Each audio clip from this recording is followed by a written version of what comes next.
All right, hey everybody, welcome back to the channel. This is Rob at Smirking Gun Reviews, and today we're going to start off my vacation review marathon with a movie I've been wanting to talk about for quite a while, and this is a part of my Essential Film series. It's Val Kilmer's 2002 movie, The Salton Sea. There will be some spoilers, but I'll let you know when we're going to get to that. So this is a movie that your average Joe moviegoer has no idea, I think, even exists. Came out in 2002.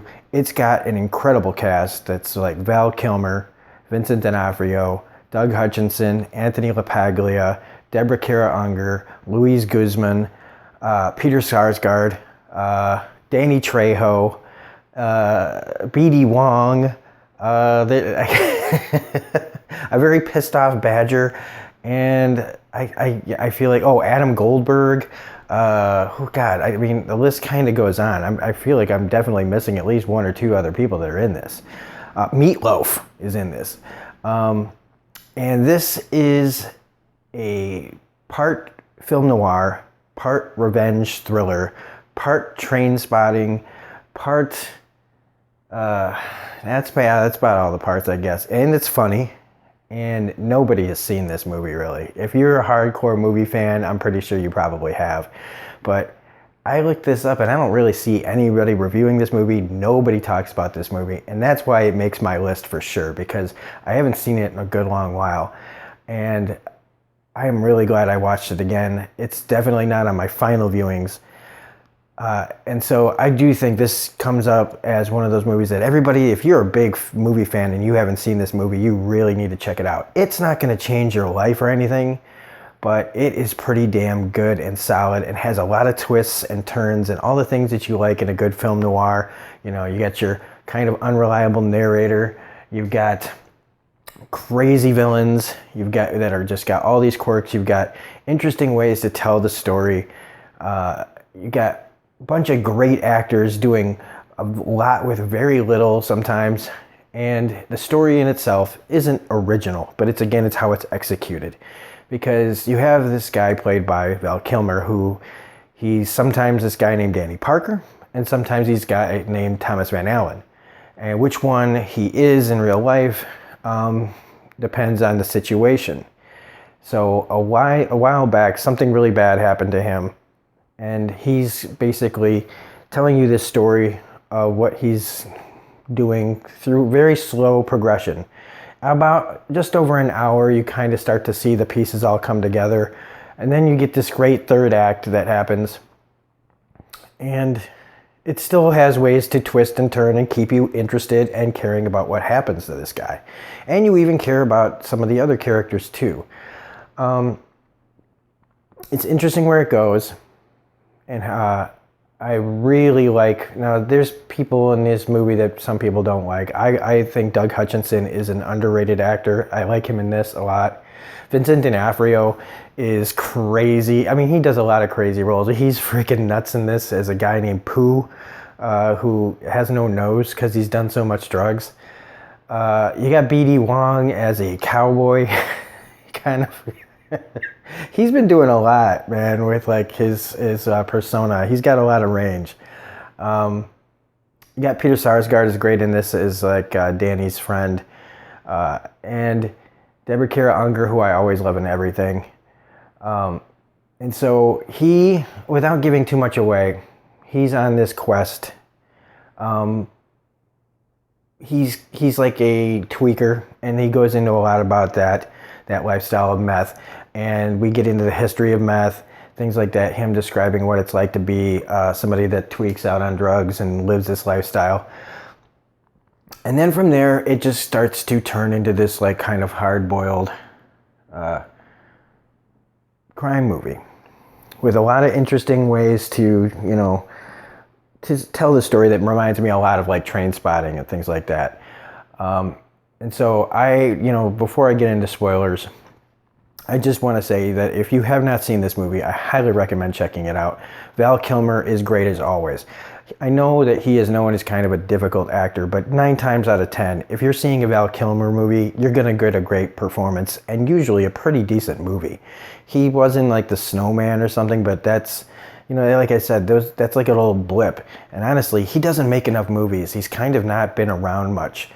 So whenever he does show up, it usually is pretty memorable. And I'm going to be doing more Val Kilmer movies this week, just because I'm thinking about it. I'm like, yep, that needs to be talked about. Yep, that needs to be talked about. Yep, that needs to be talked about. So we're going to be doing a lot of Essential Film Series Val Kilmer movies this week. So get ready for that. So that's the end of spoilers. If you have not seen this movie, check it out. You can rent it for like $3 on Amazon. I think you can't buy this movie unless it's online. They don't sell like the DVDs of this. Like when this came out in 2002, this didn't even get like a major release, at least even in where I lived. This movie came under the radar, and it's a Warner Brothers movie, and it did not come out like for a big release. I had to wait till it came out on DVD way back then. So anyway, however you can check it out, like I said, it is on Amazon. Definitely check it out. So anyway, to get into spoilers now, if you've checked out this far, you probably actually have seen this movie, or you're just curious enough to just hear me talk about it. So this guy, him and his wife, they had this little trip down to the Salton Sea.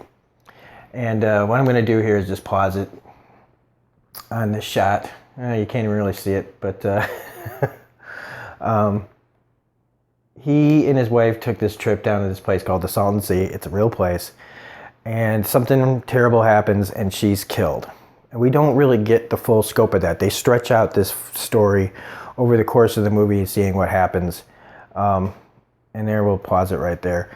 And so this is where we meet him. He's in his apartment. He's a trumpet player. He says he's Danny Parker sometimes, a trumpet player.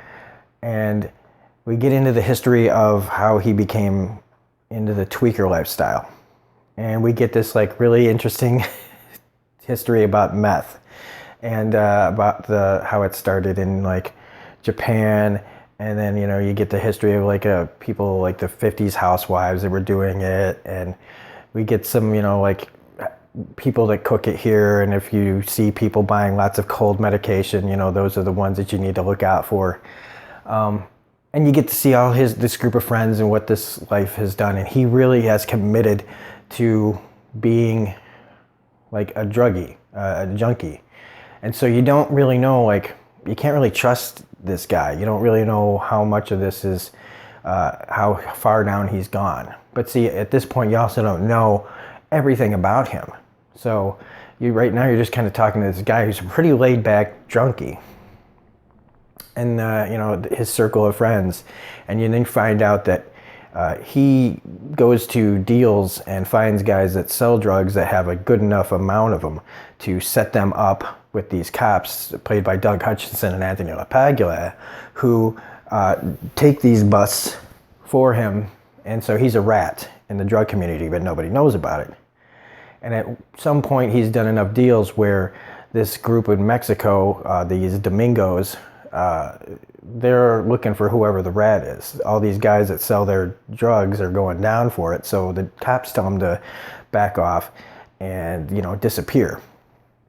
Well, then this is where we realize that this guy has a plan, a motive, and he doesn't want to stop. He can't stop because he's looking to get revenge on the people who killed his wife. And so he sets up this deal played by with B.D. Wong's character, who's this like Asian cowboy who drives a big old pickup truck. And they set up this deal with this guy named Pooh Bear, who is this huge meth dealer who's batshit crazy. Like, you know, we've seen characters like this before in movies, but D'Onofrio always brings something really interesting to it. I'm not going to describe like the scenes with him in it because it is just nuts. He is a nut bar. And it is over the top. It is definitely over the top, but it's one of those over the top things that I just don't mind because this movie is crazy. This movie is definitely crazy, and it runs a bunch of different gamuts. And if there is a flaw for me in this movie, it is that it is all over the place. But it is coherent. It's just, there's a lot of different tones. And sometimes the balance of those tones is a little weird. But I think with the story they're telling of different personalities, different people that you have to be in different worlds that you have to live in, those tones kind of have to have different things in it. So he sets up this deal with this Pooh guy, and the cops find out that he's doing this deal without them, so they get pissed off. And this is where you find out basically that those guys were the ones involved. Like you can tell that they were involved with part of what happened with his wife, and if not the whole thing. So he's really after them, that they were the ones responsible for his wife's death. And it's all this big setup to he needs the FBI to help him because they cut him out. He has no intention of like sending these guys to jail. He just needed them to think that he was doing things on their own, to force them to be back interested in his character and what he was doing, so that he can finish the job on them. And how it all plays out is really crazy and cool. And that's about all I'm going to say about the last third act. I think the third act is very much kind of like reminds me of movies like True Romance and things like that I really like.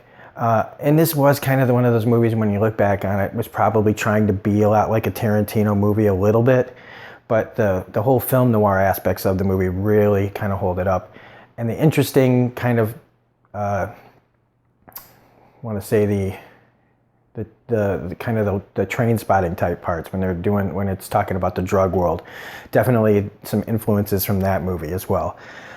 It's got a halfway decent soundtrack. This is definitely early 2000s, because you've got like, bands like the Chemical Brothers and stuff like that in this.